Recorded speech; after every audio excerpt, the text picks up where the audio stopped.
처의 문제는 내버려 두면 이게 이 땅을 살아가면서 욕심이 항상 달라붙어요. 근데 상처하고 욕심이 붙으면 내가 처리를 못하는 우상이 되는 거예요. 이걸 내려놓을 수가 없는 거예요. 내려놓는 거는 자기의 인생을 내려놓는 것 같아요. 그러니까 자기도 못 건드리고 남도 못 건드려요. 그래서 성령께서 상처를 재해석시켜주기 전까지는 우상의 문제는 누가 뭐라 그래도 안 되는 거예요. 그게 더 점점 누가 뭐라 그러면 뭐라 그럴수록 더 깊은 상처로 들어가요. 그래서 누가 뭐라 그러면 그럴수록 왜 내 마음을 몰라주냐고 이렇게 반응이 나오는 거예요. 더 깊은 상처로 들어가요. 그래서 혹시 여러분들이 우리의 마음에 대해서 이제 관리를 해야 되면 우리의 과거의 문제는 이 상처인데 이 상처의 문제는 하나님께 들고 나가서 완전하게 재해석돼야 돼요. 근데 이 재해석된다는 게 뭐냐면은 이해됐어요. 내 과거가 이런 일이 있던 것 하나님의 뜻하심이 있었다는 걸 내가 이해됐어요. 이제 납득됐어요. 괜찮아요. 이제 힘들지 않아요. 그건 안 돼요. 그 정도로는 여전히 상처가 남아있고 내가 마음이 넓어져서 하나님을 봐주고 있다는 정도예요. 그거 갖고는 안 되고요. 성령께서 내 마음을 완전히 바꿔주셔야 돼요. 그래서 내 마음속에 있는 이 상처가 이제 상처가 아니라 정말 하나님이 해석해 주시는 것을 바라보고 나니까 이게 하나님의 섭리였고 하나님의 은혜였습니다. 그래서 감사가 나와야 돼요. 하가라의 아들 느헤미야 이 고백처럼 요셉이 당신들이 나를 판 게 아니라 하나님이 나를 보내셨습니다. 이 고백처럼 이게 감사가 나와야 돼요. 지금 여러분들이 갖고 있는 여러 가지 상처들이 있을 겁니다. 근데 그 상처를 그냥 이해하고 납득하고 그리고 나서 막연하지만 하나님께서 뭔가 좋은 거 주시겠지 이런 자기도 모르는 보상 심리가 여전히 붙어 있는 거라면 그럼 안 돼요. 오늘 저는 이 밤에 여러분들이 성령 하나님의 감동을 받아서 뜨거운 기도가 있기를 바랍니다.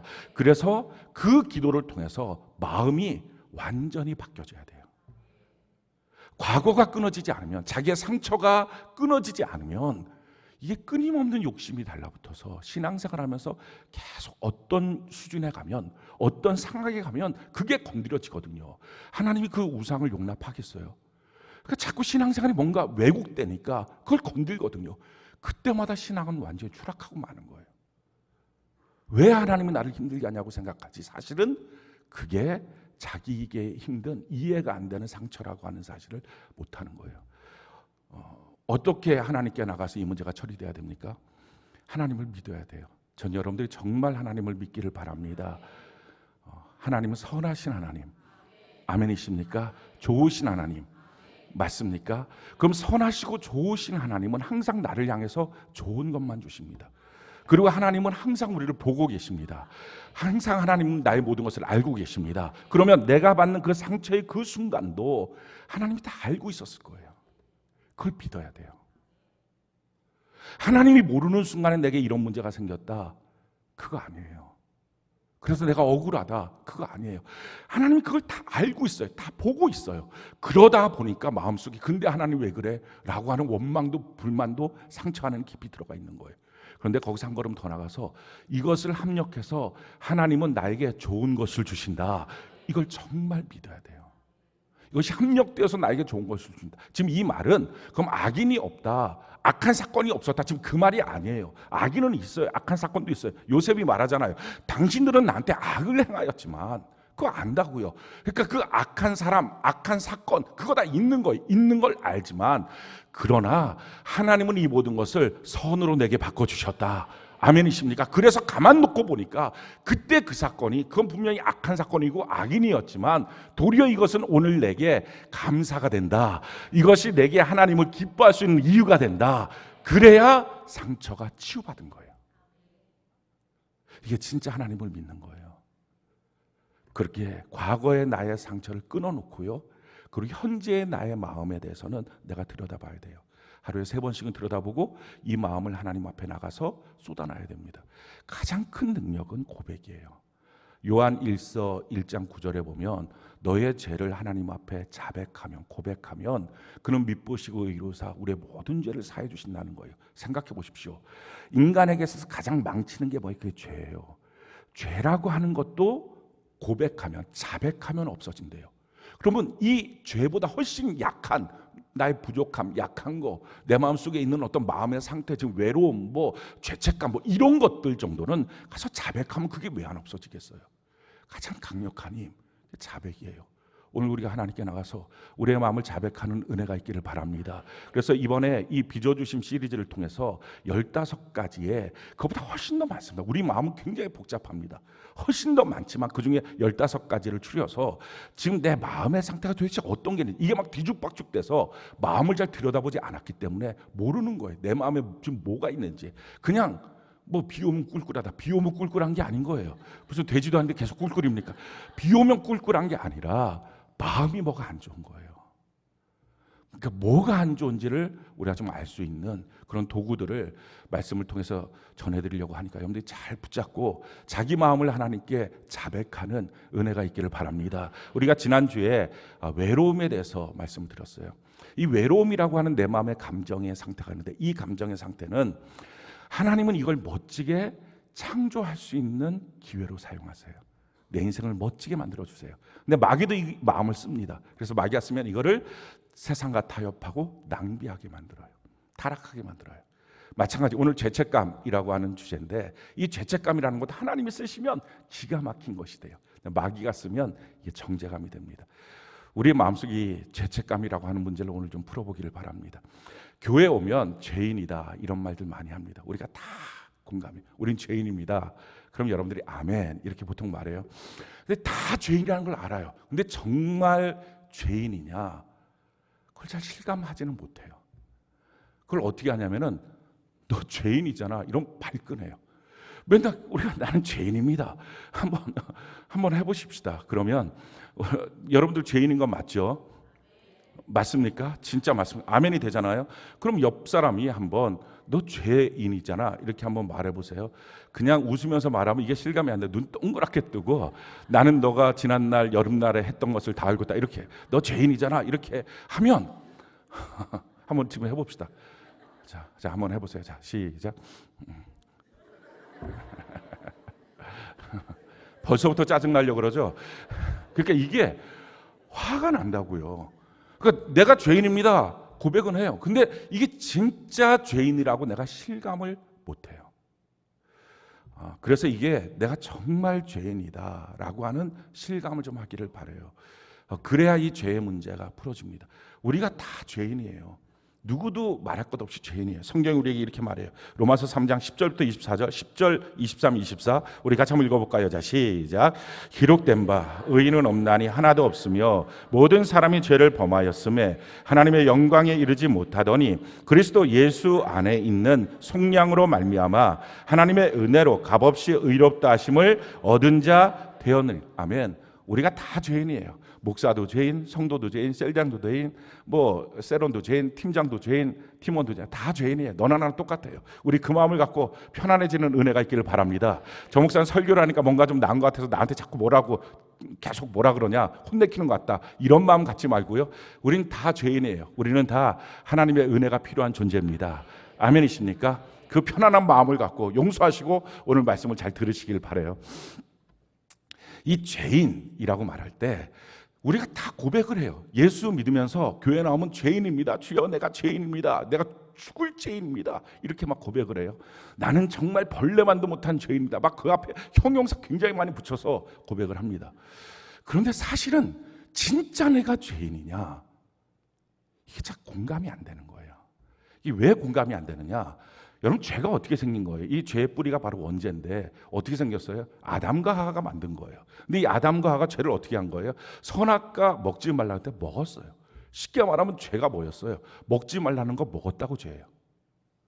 그러니까 이게 좀 이상한 거예요. 먹지 말라고. 그러니까 하나님을 만약에 이렇게 에덴 동산 하나의 가정집이라고 놓고 보면 가정집 그 식당 식탁 테이블 위에 아주 먹음직한 과일을 딱 올려놓고 나머지 쪽에도 먹을 거 많았어요. 근데 애들 둘한테 야 이거 더 절대 먹지 마. 이거 먹는 순간 너 호적 파는 거야. 아빠가 이렇게 해놓은 거예요. 그래갖고 애들은 그 말을 들으니까 안 먹잖아요. 그 호적 파면 안 되지. 아버지가 날 쫓아내면 안 되지. 그래갖고 그걸 안 먹어요. 안 먹지만 계속 눈에 띄어요. 저거 먹고 싶다. 먹지 말라 그러면 더 먹고 싶잖아. 그게 막 계속 하다가 어느 날 이 동생이 여자아이인데 한 입 베어먹는, 이거 진짜 맛있어 오빠. 한 입 먹어봐. 그게 의리가 있지. 또 너만 먹어라 이럴 수는 없으니까 한 입 먹은 거예요. 근데 먹자마자 밖에서 비밀번호를 누르는 소리가 들리면서 그 문제에 아버지가 들어온 거예요. 그러면서 너희들 어디가 있니? 다 숨어 있는 거예요. 호되게 맞을까 봐 아버지가 불렀어요. 그런 다음에 이거 먹지 말라 그랬지. 예. 왜 먹었어? 뭐 죽을 죄이죠. 그러니까 이 오빠가 하는 말이 저 여동생이 그거 먹으라 그랬다고. 여동생하고 아니 그거 식탁 위에 좀 있는 거 한 입 먹으면 안 되냐고. 안 돼. 아버지가 소리 지르. 너 나가. 집에서 쫓아냈어요. 나가자마자 비밀번호를 딱 바꾼 거예요. 아니 이래놓고 이 아버지가 사랑이 많다. 그 자녀들을 사랑해서 낳았다. 모든 걸 공급하신다. 이래놓고 말하니 이게 기독교의 죄가 이게 이해가 되냐고요. 이게 사실은 선악과 사건의 문제입니다. 무슨 하나님이 도대체 무슨 억하심정이 있었고 그것도 동산 아주 후미진데 보이지도 않는 데다 놓은 것도 아니고 동산 중앙에 선악과 딱 갖다 놓고 맨날 눈에 띄는 데다 갖다 놓고 이거 먹지 마. 아니 그럴 바나 놔두질 말지 그거를 뭘 먹지 말라고. 뭐 하나님의 권위를 위해서 그랬다. 아니 권위 세울 게 그 정도밖에 없으면 그 아버지도 빌빌한 아버지지. 뭐 자녀한테 권위 세울 게 이거 과일 먹지 말라 이런 거 갖고 권위를 세울 것 같으면 이게 되냐고. 그러니까 이게 벌써 처음부터 하나님은 공의로우시다. 하나님은 사랑이 많으시다. 그 사랑이 많고 온유하시고 그 풍성하신 하나님이 과일 하나 때문에 먹었다고 쫓아내버리고 못 들어오게 화형검으로 지켜버리고 비밀번호를 바꿨다. 이게 우리의 죄다 라고 말을 하니 이 죄가 공감이 안 되는 거예요. 근데 거기서 한 걸음 더 나서 진짜 공감이 안 되는 것은 그 죄는 아담과 하가 지었다고 합시다. 근데 왜 내가 죄인이냐고. 근데 이 내가 왜 죄인이냐를 설명하는 방법이 두 가지예요. 제일 첫 번째 방법, 우리는 아담의 혈통이라고. 여러분 이게 공감이 됩니까? 공감이 안 되는 거. 왜 안 되냐면은 아버지가 살인자면 애도 살인자입니까? 만약에 그렇게 신문기자가 어디 신문에다 냈다. 살인자 아버지 그 아들이 하나 있었는데 얘도 살인자 유전자를 받아서 얘는 요 시찰 대상이다. 얘는 끊임없이 사진을 대빵맞게 찍어놓고 어디를 가든지 감시해야 된다. 이렇게 만약에 신문에 냈다고 합시다. 난리 나겠죠. 이건 인권 문제도 안 되는 거예요. 그 정도밖에 하나님이 안 되냐. 그거 동감이 안 되는 거예요. 이게 죄라고 하는 내가 죄인이라는 게 이해도 안 돼요. 공감도 안 돼요. 거기서 한 걸음 더 나서 더 안 좋은 거는요. 아담이 대표래요. 우리가 표를 찍어준 적이 있냐고요. 아담도 우리 대표야. 그러니까 예를 들어서 외국에 나면 한국 사람들이 막 이렇게 낙서해 놓은 것들이 있어요. 그러면 사람들이 한국 놈들은 다 저렇다고. 이거 공감이 됩니까? 그 놈들이 나쁜 놈들이지 왜 내가 나쁜 놈이야? 화가 나는 거예요. 그런데 그렇게 해놓는 거예요. 이게 왜 그러냐면은 나는 죄인이 아닌데 왜 죄인인지를 설명하기 위해서 바울이 이걸 지금 이 본문을 내놓은 게 아니라 내가 죄인이라는 게 느껴졌어요. 깨달아졌어요. 그러고 나서 근데 내가 왜 죄인이 된 거지? 그것을 설명하기 위해서 논조가 이 두 가지예요. 로마서에. 근데 이거를 나는 죄인이 아닌데 너가 죄인의 이유를 설명하기 위해서 그렇게 설명을 해야 되니 이게 이해가 안 되는 겁니다. 생각을 해보십시오. 그러다 보니까 사람들이 다 뭐라고 말해요? 선악과를 왜 만들어서 속삭이냐고. 하나님은 이 질문이 대번 나오는 거예요. 똑같아요. 집안에다가 왜 테이블에다 과일 하나 놓고서 그거 먹으면 뭐 그래. 그거 하나님의 권위를 세우고 나는 피조물이라는 거. 아니 그거밖에 하나님이 할 게 없어서 무슨 하나님이 찌질하게 그렇게 해놨냐고. 다 화가 나는 거예요. 공감이 안 되는 거예요.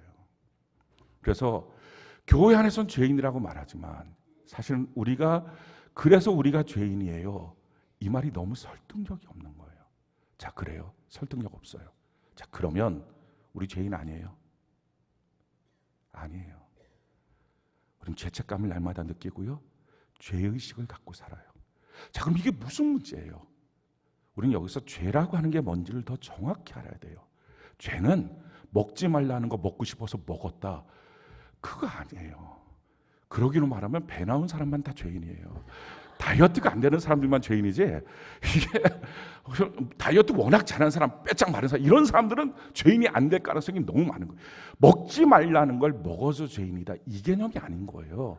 문제는 그럼 뭐가 죄인이냐? 먹지 말라는 걸 먹은 게 아니라 왜 먹었느냐의 동기의 문제인 거예요. 그럼 성경은 그 동기를 우리에게 말해주고 있어요. 창세기 3장 5절 우리 같이 한 목소리 한번 읽어볼까요? 창세기 3장 5절 같이 한 목소리 시작. 너희가 그것을 먹는 날에는 너희 눈이 밝아져 하나님과 같이 되어 선악을 알 줄을 하나님이 아심이니라. 그들이 지금 왜 선악과를 먹었어요? 하나님과 같이 된다라고 하는 비전이 있어서 그랬어요. 그럼 아담과 하와가 하나님과 같이 된다라고 하는 말의 뜻을 어떻게 이해를 했을까요? 야, 이 선악 하나 먹으면 내가 하나님처럼 전능해져. 천지 만물을 지을 수 있어. 완전히 무에서 유를 난 만들 수 있어. 내가 이 과일 하나, 이 선악 하나만 먹으면 내가 하나님 같은 그 지혜가 있어서 모든 미래의 지혜를 내가 다 꿰뚫을 수 있어. 난 하나님 같은 능력이 있고 모든 걸 공급할 수 있는 힘이 있어. 그렇게 믿었을까요? 아담과 하와가 그렇게 믿을 수가 없죠. 무슨 과일 하나 먹었다고 천지 만물을 지을 수 있는 능력이 갑자기 부과된다고 생각을 하겠어요? 하나님과 같이 된다는 말은 하나님의 능력, 하나님의 그 공급하심, 하나님의 지혜 이런 거랑 똑같이 된다라고 생각한 게 아니에요. 그럼 뭘 생각한 거예요? 최소한 이런 생각을 한 거예요. 아니, 내가 좀 잘 입은 돼야 되지 않겠어? 어떻게 하나님한테 선한 게 나한테도 선한 거야?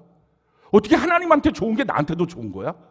아니, 하나님은 하나님 입장이 있을 거고 나는 내 입장이 있을 텐데 하나님한테 좋은 게 나한테 안 좋은 것일 수도 있고 하나님 앞에 나쁜 게 나한테 좋은 것이 있을 수 있지. 어떻게 입장이 다 똑같아? 왜 하나님과 내 입장이 항상 똑같아야 돼?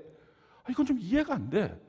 최소한 나에게 있어서, 하나님한테가 있어서가 아니라 나에게 있어서 좋고 나쁜 거는 내가 좀 말해야 되는 거 아니야? 그래서 선악과예요. 그걸 갖고 싶었던 거예요. 그러니까 이게 지금 무슨 사건이에요? 하나님의 생각과 내 생각은 다를 수 있잖아. 인격적인 분리예요. 그래서 하나님이 통치하고 있는 에덴 동산에서는 살 수가 없는 거예요. 하나님과는 의견 충돌이 있으니까. 그건 하나님 생각이고요. 내 생각은 다르잖아요. 그게 되는 거예요. 그래서 분리돼서 나온 거예요. 그리고 그 나와 있는 아담의 후예인 우리 모두가 사실은 다 똑같은 마음을 갖고 있어요. 아담과 하와가 나와서도 제사를 드립니다. 왜 제사를 드렸을까요? 이제는 나 하나님을 믿을 거예요. 그게 아니에요. 여전히 아담과 하와는 하나님의 공급하심이 필요했어요. 하나님의 복도 필요했어요. 천지 만물을 지으신 그 능력 여전히 필요해요. 하나님이 나한테 주셔야 될 그 지혜와 총명, 명철 그거 여전히 다 필요한 거예요. 대신 나에게 좋고 나쁜 것, 나에게 옳고 그른 건 내가 좀 판단하고 나머지는 하나님이 주시면 되잖아요. 그래서 열심히 제사를 드린 거예요. 우리도 그 아담의 후예처럼 하나님이 공급하셔야 된다는 거 다 알아요. 그 하나님을 믿어요. 하나님 없으면 안 된다고 생각해. 내 삶에 이런 수많은 문제 하나님이 해결해 주셔야지. 하나님이 공급해 주셔야지. 이건 다 믿어요. 그런데 최소한 내가 옳고 그른 건 내가 판단해야지. 왜 그걸 하나님이 판단해요? 그 마음은 있는 거예요. 그래서 다 에덴 동산 바깥에 아담과 함께 살고 있는 거예요. 그걸 뭐라 그래요? 그걸 죄라 그래요. 하마르티아. 하나님이 우리를 창조했을 때는 하나님께 영광을 돌리기 위해서 창조했는데 거기서부터 인격적인 분리가 된 거예요. 하나님과 같이 살 수는 없는 거예요. 하나님의 공급은 받지만 하나님으로 말미암아 나의 모든 가치관이 하나님 앞에 복종돼야 된다는 것은 싫은 거예요. 그래서 구원이 뭐예요? 하나님 나한테 공급하십니다. 하나님 살아계십니다. 하나님 복을 내게 주세요. 하나님 내 삶의 구세주예요. 내 삶의 모든 것을 정말 살아계신 하나님이 주십니다. 이걸 믿는 게 구원이 아니고요. 모든 사람들이 하나님이라고 이름을 붙이던 부처라고 이름을 붙이던 공자라고 이름을 붙이던 뭐 천지신명이라고 이름을 붙이던 모든 그런 어떤 복합된 신에게 이름을 붙여서 공급받기를 원하고요. 내 입만 갖고는 못 산다는 걸 알고요. 구원은 그게 아니고 하나님이 나의 주인이십니다. 이걸 고백해야 구원이고요. 그러니까 이게 주인이십니다가 뭐예요? 내 마음의 주인이 되셔서 내가 옳고 그름 판단하지 않겠습니다. 하나님의 말씀이 옳은 것입니다. 하나님의 말씀으로 내 감정을 판단받겠습니다. 하나님의 뜻으로 내 인생이 판단받겠습니다. 이렇게 바뀌어지는 거라고요. 이게 구원이라고요. 성경이 우리에게 이렇게 말합니다. 로마서 10장 9절 우리 같이 한번 한 목소리 읽어볼까요? 시작. 내가 만일 내 입으로 예수를 주로 시인하며 또 하나님께서 그를 죽은 자 가운데서 살리신 것을 내 마음에 믿으면 구원을 받으리라. 내 입으로 예수님을 주인이라고 시인해야 구원이에요. 그러니까 교회 나와서 복 주세요. 공급해 주세요. 내게 필요한 것 주세요. 아직 구원이 아니라는 거예요. 그건 지금 에덴 밖에 있는 거예요. 그러니 아담과 하와가 선악과를 먹었을 때 나타나는 현상은 이제 하나님의 공급이 필요 없어요. 이제 하나님의 도우심이 필요 없어요. 그게 아니었어요. 선과 악만은 내가 판단 좀 하게 해주세요. 그거였어요. 인격적인 분리. 여러분들은 지금 어때요? 혹시 아담과 하가 갖고 있던 이 마음, 아니 나한테 좋은 것, 그게 하나님한테 좋을 수도 있고 나쁠 수도 있는 거죠. 어떻게 하나님 앞에 좋은 게 항상 나한테 좋은 거고 하나님 앞에 나쁜 게 항상 어떻게 나한테 나쁜 거예요? 살면서 이게 의견이 일치가 안 될 수도 있는 거지. 그런 마음이 공감이 됩니까? 그게 지금 에덴 밖에 있는 거예요. 교회당 안에는 나와 있어도. 근데 이게 어느 날 믿어지는 거예요, 성령으로. 그래서 두 번째 아담인 예수 그리스도를 통해서 하나님 앞에 복종함으로 들어가는 거예요. 그 말씀으로, 말씀이 나의 진리입니다, 말씀이 나의 길입니다, 말씀이 나의 생명입니다 하고 들어가는 거예요. 이게 그러니까 이게 그냥 믿어지는 게 아니라 성령으로 믿어지고 은혜가 되는 거예요. 이게 논리적인 설득이 아닌 거예요. 그게 기독교예요. 그러니 지금 죄라고 하는 게 뭡니까? 먹지 말라는 거 먹었다는 게 아닌 거예요. 그런 욕심 부렸다는 게 아닌 거예요. 죄라고 하는 것은요, 근본적으로 하나님의 판단과 내 판단은 틀릴 수 있어요. 이게 죄예요. 하나님이 그렇게 자꾸 말씀하셔도 나는 속상한 걸 어떻게 해요? 말씀이 자꾸 그렇게 말해도 내 의견이 여기에 동의가 안 되는 걸 어떻게 해요? 그럴 수 있잖아요. 이게 죄예요. 그러니까 이 하마르티아, 이 죄로부터 벗어나는 것, 이게 필요합니다. 오늘날 사회는 사실은 어떤 점에서는요, 죄책감을 안 주는 사회예요. 그러니까 하나님의 말씀이 진리인데 이 진리의 말씀에 어긋나 있는 자녀들을 향해서 이거 죄야 라고 말해야 되는데 그렇게 말 안 하고요, 자녀들의 이 자존감을 세워주기 위해서 그렇게 말을 안 하고, 너가 특별한 거야, 너가 유별난 거야, 그건 너 개성이야, 이렇게 부모들이 가르쳐놓은 거예요. 그래서 지금 우리가 이런 시대를 맞이하고 있는 거예요.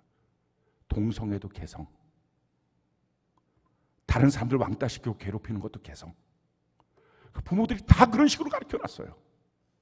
지금 사실은요, 정말 이 시대에 필요한 것은 죄책감을 없애는 게 아니고요, 건전한 죄책감을 회복시켜야 돼요. 그런데 이 죄책감에는 종류가 두 종류가 있어요. 하나는 파괴적인 죄책감이 있어요. 요거는 버려야 돼요. 또 한 가지는 구원에 이르게 하는 회개를 주는 죄책감이 있어요. 요거는 우리가 다시 회복해야 돼요. 오늘 본문 말씀 우리 같이 한번 읽어볼까요? 고린도후서 7장 9절, 10절, 11절까지 우리 같이 한번 한 목소리 한번 읽어봅시다. 자, 시작.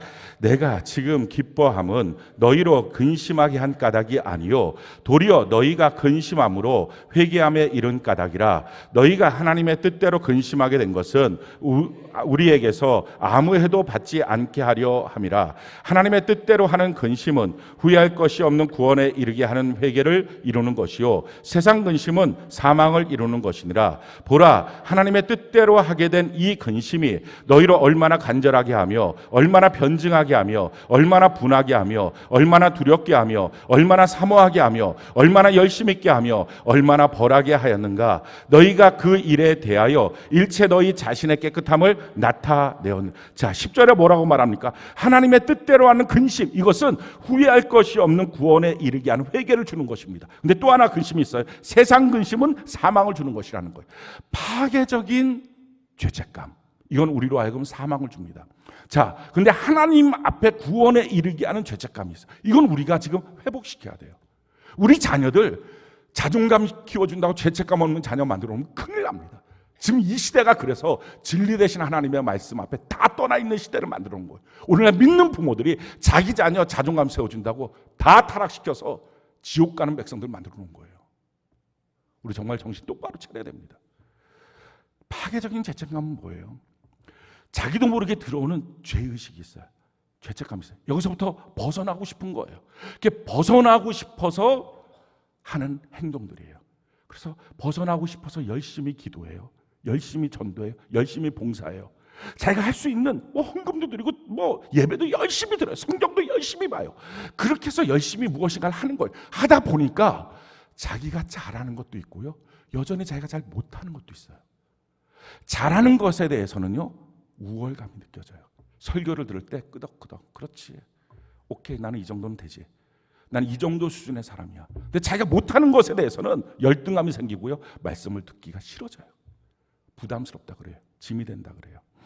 자, 이런 문제들은 왜 생긴 거예요? 지금 아담과 하와가 하나님 앞에 선과 악을 판단하는 것은 그건 내가 좀 하고 나머지 공급은 좀 하나님이 주세요. 내가 하나님이 공급할 수 있도록 열심히 하나님 섬겨드릴게요. 예배도 열심히 드리고 헌금도 하고 주님이 말한 대로 봉사도 하고 하나님 말씀대로 잘 살을게요. 그러니까 복을 주세요. 공급해 주세요. 이 마음을 갖고 인생을 삽니다. 근데 그 마음을 갖고 인생을 살다 보니까 인생에 어려운 문제가 닥치면 어떡합니까? 하나님 앞에 더 기도하고 더 봉사하고 이 문제 해결할 수 있도록 내가 이렇게 하면 하나님 날 사랑해 주시겠지. 그러니까 내가 이렇게 봉사하니까 하나님이 날 사랑하시지. 내가 이렇게 헌금 내니까 하나님 날 사랑하시지. 내가 이렇게 기도하니까 하나님 날 사랑하시지. 그런데 이게 사랑의 결과로 나한테 공급이 있어야 되는데 근데 자기가 열심히 하는 거야. 근데 열심히 하는데도 자기가 느끼고 있는 한계를 넘어서는 순간이 되면 언제까지 해야 돼요?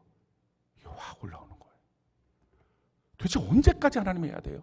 도대체 내가 얼마나 더 해야 돼요? 이게 확 올라오는 거예요. 거기다가 자기의 아까 상처와 욕심이 결합된 자기의 우상을 딱 치는 순간이 되면 하나님이 뭐라고 나한테 이래요? 이게 올라와요. 근데 하나님이 뭐라고 나한테 이래요? 했다면 벼락 맞을 것 같으니까 오늘처럼 이렇게 비 오고 나면 그러니까 그럴 때 뭐라 그래요? 목사가 뭐라고, 교회가 뭐라고. 자, 사실은 모세를 향해서 대적했던 모든 것이 하나님을 향하여 대적하는 마음이랑 똑같은 마음인 거예요. 그 자기를 쳐대니까 아니 지금 자기가 그래도 자기 딴에 할 수 있는 최고의 열심을 다내서 지금 시간을 내서 물질을 내서 몸을 다 바쳐서 하나님 앞에 섬기는데 왜 하나님은 이렇게 나한테 공급을 잘 안 해줘요? 화가 나는 거예요. 이게 파괴적 죄책감이에요. 자꾸 교회 안에서 이렇게 강조하기도 합니다. 너가 기도를 더 안 해서 복이 없는 거야. 너가 11조를 안 드려서 복이 없는 거야. 너가 봉사를 더 안 해서 복이 없는 거야. 그러니까 사람들 알고 계속 달려가게 만들어요. 근데 그러다 보니까 이게 도대체 언제까지 정죄감이 느껴지고 죄책감이 느껴지고 교회에 오면 뭐가 눌리고 그런데도 이 문제는 해결이 안 되고 그렇다고 벗어나자니 벼락 맞을 것 같고 거기다 한 걸음 더 나가서 주변이 나를 바라보는 시선이 있는데 내가 신앙 좋았는데 신앙 좋았다는 표징이 뭐예요? 내가 이렇게 열심히 하고 있는데 그거였거든요. 여기서 벗어나셔야 돼요. 이건 오늘 내려놓으셔야 돼요. 사랑하는 성도 여러분, 신앙생활 이렇게 짐이 되고 있으면 그냥 내려놓으세요. 그럼 마음이 원하는 대로 하세요. 힘들면 하지 말아요. 힘들면 안 하면 하나님이 뭐라고 안 해요. 오늘도 이 말을 듣고 오케이 다 끝났어 이제. 예배 땡, 큐티 땡, 오베데돔 흥 이렇게 할 가능성이 매우 있음을 알면서도 이 말씀을 드리는 이유는 이런 죄책감, 파괴적 죄책감으로 오베데돔을 하면 오베데돔이 끝나는 그날을 사모하지 않겠어요? 하나님은 내가 오베데돔 같은 신앙의 고백으로 평생 하나님을 예배하는 자로 기쁨으로 섬기길 원하는데 너무 이상한 하나님을 만드는 거잖아요. 내가 기도만 하면 조금만 하면 더 한다. 1시간만 더 하면 내가 복을 받는다고 좋아. 1시간.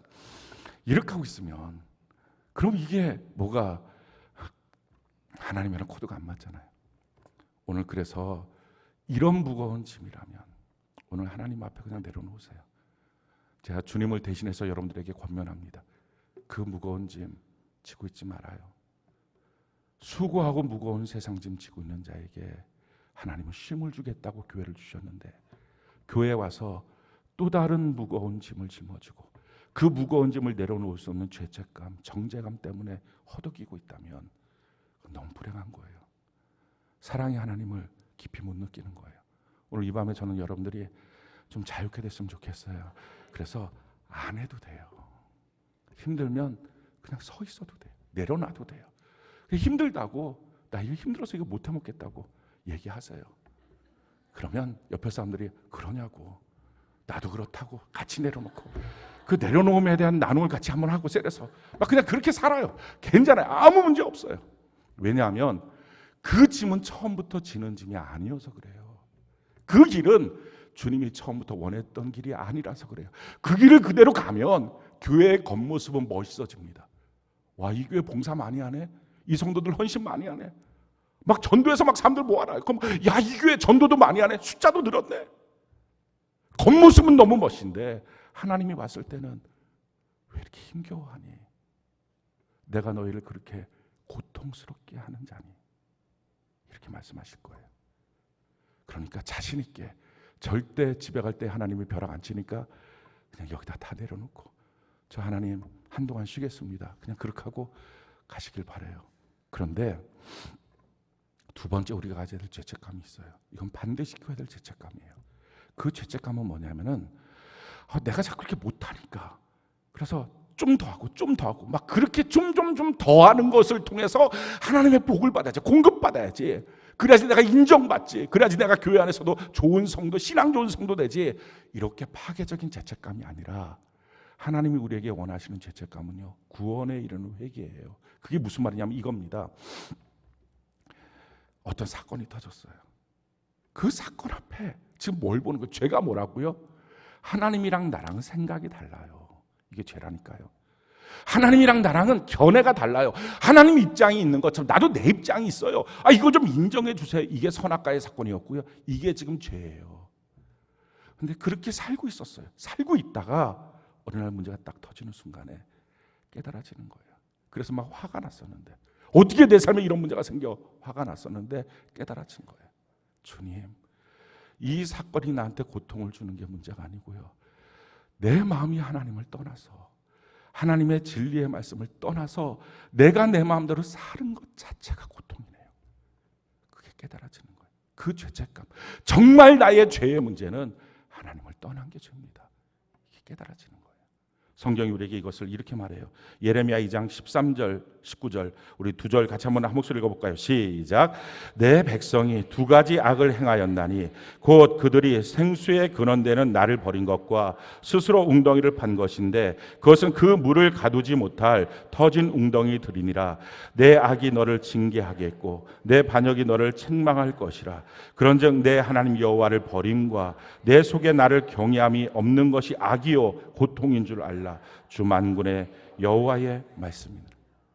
파괴적 죄책감이 있을 때는요, 삶의 고통이 밀려오면 이렇게 반응이 들어요. 내가 조금 더 봉사하면 될까요? 내가 조금 더 헌금하면 될까요? 내가 조금 더 열심을 내면 될까요? 내가 조금 더 예배를 더 확장해서 잘 드리면 될까요? 그러다가 시간이 좀 더 지나면 하나님 도대체 언제까지 하라고요? 너무하는 거 아니에요? 지쳤어요, 저도. 이런 반응이에요. 그런데 하나님이 원하시는 구원에 이르는 이 죄책감, 그것은요, 내 삶에 어떤 사건의 문제가 다가와요. 그러면 내가 좀 더 할까, 이 말이 아니라 거기 안에서 내 죄가 발견되는 거예요. 내가 하나님을 떠나 있었네요. 내가 거기에 하나님이 없었네요. 여러분, 우리의 삶에 지금 하나님이라고 하는 분이 떠나면 무너지느냐, 아니면 안 무너질 것 같으냐. 안 무너질 것 같은 게 뭐예요? 하나님 없는 내 세계를 만든 거예요. 우리 부부관계에 하나님이 없어도 비슷할 것 같습니까? 그럼 지금 하나님 없는 세계를 만들어 놓은 거예요. 나랑 내 자녀의 이 양육의 이 관계 속에 지금 하나님이 없다, 예수님이 없다, 만약 오늘부터 내가 교회를 안 다닌다 라고 말했을 때 이 관계가 완전히 엉클어질까? 안 그럴 것 같으면 하나님 없는 관계를 만든 거예요. 아니, 우리 지금 회사 생활은 어때요? 오늘부터 교회를 안 다녀. 그랬을 때 나의 회사 생활에 연봉의 차이가 있을까요? 나의 회사 생활에 뭔가 문제가 있을까요? 그렇지 않아. 똑같아. 그건 뭐예요? 나의 회사 생활에 예수님이 없는 세계를 만들어 놓은 거예요. 어느 날 그 회사 생활에 고통이 탁 다가온 거예요. 부부관계, 가정에서 자녀의 문제에 고통이 딱 다가온 거예요. 그랬을 때 하나님이 없었네요. 그걸 깨달은 거예요. 내가 정말 큰일 날 뻔했네요. 하나님 없는 내 삶을 살고 있었네요. 그래서 하나님이 없는 것이 나의 고통이고 이것이 나의 문제인 것을 발견하게 되면 거기다 어떻게 해요? 하나님이 계시도록 그 안에 정말 복음을 초청하는 거예요. 예수님이 주인 되도록 초청하는 것입니다. 그래서 구원에 이르는 진정한 회개가 나오는 거예요. 우리가 예수를 믿으면 이런 착각을 해요. 저는 이것을 이렇게 비유하고 싶은데요, 큰 유리병이 있어요. 이게 지난주에 교사 모임 때도 말을 했는데, 큰 유리병이 있는데 이 유리병 안에 아주 1000개의 유리 구슬이 있는 거예요. 사람을 놓고 본다면 큰 유리병 안에 1000개의 유리 구슬이 있는 거예요.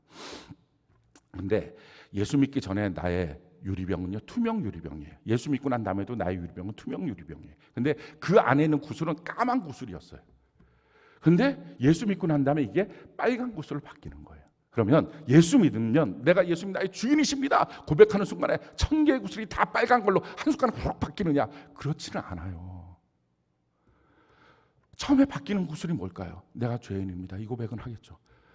예수님 나의 주인입니다. 이 고백도 할 거예요. 내가 주인 되었다가 예수님 주인입니다. 그렇지만 아직도 내 삶에 내가 결정하는 모든 가치관, 내가 결정하는 모든 신념, 내가 결정하는 모든 사건들에서 충분히 나는 내가 그동안 알고 있었던 내 경험대로, 내 지식대로 결정하는 게 너무 많은 거예요. 예를 들어서 나이 찼으면 시집 가야지. 여러분, 이 안에 복음이 있어요? 이 안에 예수님이 계세요? 나이 찼으면 시집 가야지. 아니 도대체 나이가 찬다는 게 몇 살이고, 예수님 뭐 성경 어디에다 근거를 만들어 27살 뭐 이렇게 뭐 이런 게 있냐? 그런 거 없잖아요. 예수 나이 찼으면 시집 가야지. 근데 이거를 우리가 그냥 믿고 살아요. 정말. 그래서 부모도 자녀한테 나이 찼으면 시집 가야지. 그래갖고 시집 못 가면 막 안달이 나요. 본인 자신도 시집 못 가면 자기가 뭔가 결격사유가 있는 것처럼 갈등합니다. 근데 그런 자기 마음속에 왜 나는 이럴까라고 눌려있는 그 사람이 어느 날 딱 자기의 문제를 놓고 이 안에 주님이 없는 거구나, 이 안에는 하나님의 생각이 없는 거구나, 말씀이 없는 거구나 하는 걸 깨닫는 순간에 뭐가 되는 거예요? 만약에 이걸 파괴적 죄책감으로 느껴지면, 내가 주님 예배를 어떻게 새벽 예배 오늘부터 작정하고 드리면 시집을 갈 수 있나요? 이렇게 엉뚱한 생각을 하면 더 피부가 안 좋아져요. 그러니까 그러면 이게 소용이 없는 거예요. 이걸로 안 되는 거예요, 이 문제로. 왜 하나님, 그래갖고 막 거기서 나중에 원망이 나오는 거예요. 하나님 어떻게 예배를 드리면 뭐 새벽 예배도 열심히 드렸는데 피부는 더 안 좋아지고, 그나마 조금 자기를 따라다니고 썸 탔던 남자들도 이제는 자기를 탔더라고. 왜냐하면 새벽 예배 드리고 낮에 가니까 계속 졸고 있고, 이게 뭐 좀 병든다 그냥 막 이래갖고 그냥 이게 뭐가 인생이 안 풀린다고 하나님 앞에 투덜투덜하고. 그런 걸로가 아닌 거예요. 내가 지금 갖고 있는 이 가치관이 성경인가? 진리의 말씀인가? 하나님의 생각이 진리면 그 생각이 내 생각이어야 되는데, 나는 왜 하나님의 생각과 내 생각이 이렇게 다르지? 거기서 회개가 나오는 거예요. 그렇습니다, 주님. 이 안에 주님이 없었어요. 예수님을 이 안에 초대합니다. 예수님이 나의 주인이십니다. 그러면 뭐가 하는 거예요? 요 시집 가는 거에 대한 까만 구슬이 그게 빨간 구슬로 바뀌는 거예요. 사업하는 사람들이 돈 없으면 어떻게 해? 인생 상대 돈 없으면 망가지지 뭐. 다 끝나지 뭐. 돈 있어야 살지. 근데 이것 때문에 눌려있는 거야. 돈이 없어. 다음 달에 어떻게 해결할 돈이 없어. 막 전전긍긍이야. 근데 전전긍긍이었던 그 사람이 어느 날 탁 이 문제를 보니까, 이게 파괴적 죄책감으로 가면 내가 헌금을 11조를 더하면 하나님이 돈을 주시나? 그래갖고 막 어떤 사람은 미리 11조도 하시는 분들이 있어요. 내가 이렇게 돈이 필요하니까 그거에 맞도록 빚을 내서 11조를 먼저 채워드리겠습니다. 그러다가 빚더미에 올라가요. 큰일 날 일이에요. 그렇게 하나님은 돈 놓고 돈 먹기의 수준이 아닌 거예요. 그러니까 이렇게 자꾸 죄책감, 파괴적 죄책감으로 사용되는 길로 가면 자꾸 신앙생활 좋은 게 아닌 거예요. 그래갖고 막 저는 하나님 앞에 믿음으로 11조를 드립니다. 그 믿음으로 아니고 노름으로 드린 거예요. 베팅한 거예요, 하나님 앞에. 그렇게 하는 게 아니라고요. 그래서 성경 말씀 그대로. 지금 자기가 물질이 없어요. 근데 그 문제를 놓고 돈 있어야 살죠. 근데 어느 날 돈 있어야 살죠라고 하는 말씀 앞에, 그 마음 앞에 이게 말씀인가? 이게 정말 주님의 말씀인가? 아니잖아요. 사람이 먹는 것으로 사는 게 아니라 하나님의 말씀으로 산다. 그 순간에 하나님 회개하라. 하나님, 나는 여전히 돈이 내 마음의 중심에 있었어요. 여기에는 주님이 안 계셨어요. 주님이 말씀, 이 나의 생각 속에 주인으로 이제 오세요. 내가 주인을 초대합니다. 그렇게 복음이 들어가는 거예요. 그러면 돈이라고 하는 이 내 마음속에 있던 까만 구슬이 빨간 구슬로 바뀌는 거예요. 그렇게 하나씩 하나씩 바뀌어가는 거. 그게 우리가 이 땅에 살면서 경험하게 되는 하나님이 주시는 건전한 죄책감이에요. 고통을 만났을 때 내 죄를 발견한 이 죄책감이 없으면 우리 말씀으로 내 안에 잘못된 생각을 고치고 바꾸는 구원에 이르는 회개가 없는 거예요.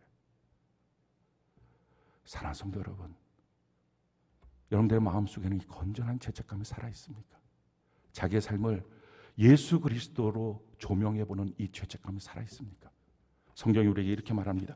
골로새서 3장 10절, 우리 같이 한번 한 목소리 한번 읽어볼까요? 골로새서 3장 10절 같이 한 목소리 시작. 새 사람을 입었으니 이는 자기를 창조하신 이의 형상을 따라 지식에까지 새롭게 하심을 입은 자.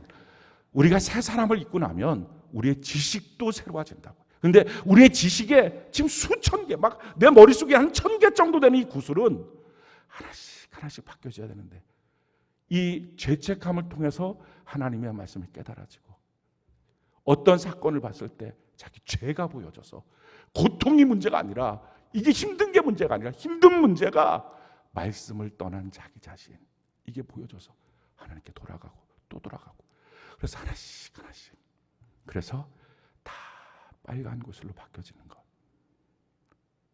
이게 신앙생활이에요. 여러분들은 지금 몇 개의 구슬이 바뀌어졌습니까?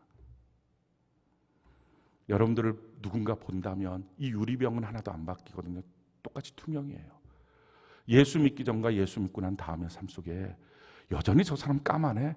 왜냐하면 두세 개 정도 빨간 걸로 바뀌었지만 아직도 900 몇십 개가 다 까만 거면 까맣게 보일 거 아니에요. 이건 날마다 바꾸는 삶.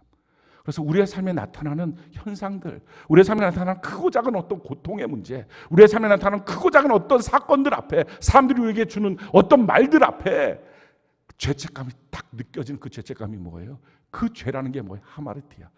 내가 하나님을 떠났습니다. 그 고백이에요. 그래서 내가 못 견뎠군요. 그래서 내가 힘들었군요. 그래서 힘든 것이 문제가 아니라 이 힘든 걸 어떻게 하면 해결할까? 그래서 막 힘듦을 줬던 사람들 향해서 분노하고 미워하는 인생이 아니라 이 힘든 걸 통해서 내가 하나님을 떠난 존재인 걸 깨닫게 해주셨군요. 그게 우리가 지금 가져야 될 죄책감입니다. 사랑하는 성도 여러분, 오늘날 우리 자신도 그렇고 우리 자녀한테도 죄책감을 안 심어주려고 그래요. 개성이라고 말하고, 그건 너의 특징이라고 말하고, 너가 특별한 거라고 말하고, 그렇게 말해요. 우리가 하나님의 말씀을 떠난 모든 것은 개성도 아니에요. 정말 개 같은 성격이에요. 큰일 나요. 그렇게 가면 안 돼요. 그러면 고통이 밀려오면요, 그게 내가 말씀을 떠나서 나타나는 고통이라고 생각을 안 하고 다른 사람들을 물어버려요. 화가 난다고 생각해요. 그러면서 자기는 끊임없이 이렇게 신앙생활 열심히 하는데 하나님은 나한테 뭘 해주냐고. 아직 이 우상의 문제 앞에 보상받아야 되겠다는 생각이 해결이 안 됐기 때문에. 사랑하는 성도 여러분, 오늘 이 밤에 지금 우리 마음을 좀 봅시다. 여러분들 과거는 해결됐나요? 과거의 그 아픈 상처들, 그거 고통스럽지 않다는 말이 아니에요. 사실 이런 설교는 남자가 하면 안 돼요.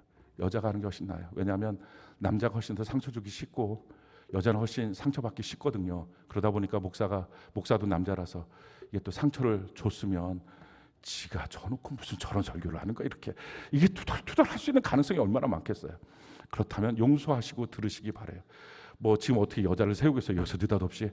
그러니 그냥 여러분들의 마음속에 이게 하나님 주시는 말씀이구나 하고, 그 마음속에, 내 마음속에 있는 이 깊은 상처들 하나님이 알고 계시잖아요. 하나님 다 보고 계셨잖아요. 선하시잖아요. 좋으시잖아요. 이거 모든 것들을 다 스톱시킬 수 있는 능력도 있으셨잖아요. 하나님이 그 시간에 그대로 있었던 것은 하나님의 특별한 섭리가 있는 것을 믿습니다. 이게 정말 믿음이 돼야 돼요. 그래서 그 섭리를 바라보며 감사가 나와야 돼요. 그리고 지금 있는 여러분들의 마음속에 있는 죄책감의 모습, 그걸 한번 들여다보세요. 파괴적 죄책감으로 지금 교회 생활에서 무거운 짐을 지고 있는지 그건 내려놓으세요. 그런데 구원에 이르기 위한 회개에 주는 이 죄책감, 그 고통을 보니까요, 고통을 빨리빨리 해결해야 되는 문제가 아니라 고통을 빨리빨리 어떻게 하나님께 더 나가서 더 뭔가를 내가 더 열심히 해서 뭔가 보상받아서 복을 받아서 해결할 문제가 아니라 주님이 안 계셨네요. 다 주님 없이 살았네요. 하나님의 말씀이 여기에 없었네요. 그 고백을 하면 참 놀라운 자유함이 있어요. 하나님 안에 자유를 누리는 우리 모두가 되기를 예수님 이름으로 축원합니다.